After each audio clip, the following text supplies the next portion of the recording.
Alors ton message est un petit peu vexant, mais je vais te donner raison quand même. Effectivement, j'ai jamais de programme et j'ai jamais de planning.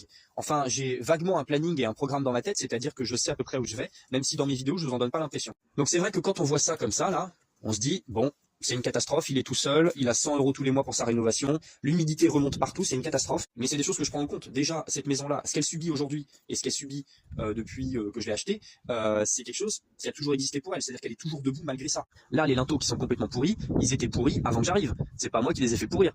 C'est d'ailleurs les conneries de l'époque, ils avaient mis du béton par-dessus les linteaux, comme ça ils pouvaient pas sécher. Donc j'ai viré le béton qu'il y a dessus, ce qui fait que du coup on voit la misère derrière. Mais en réalité, si la maison elle devait s'effondrer, ce serait déjà fait. Donc ne t'en fais pas, j'ai pas de planning, c'est vrai, mais tu vas voir le résultat. Tu seras bluffé, étonné, et tu feras probablement partie de ceux qui reviendront sur ce qu'ils ont dit, en se disant mais finalement en fait ce mec il est génial. Bon par contre si la maison s'effondre, là vous aurez raison. Mais bon pour qu'elle s'effondre, je vais vous le dire franchement, il faudra une très grosse tempête ou un coup de pelleteuse, parce qu'elle va pas tomber comme ça.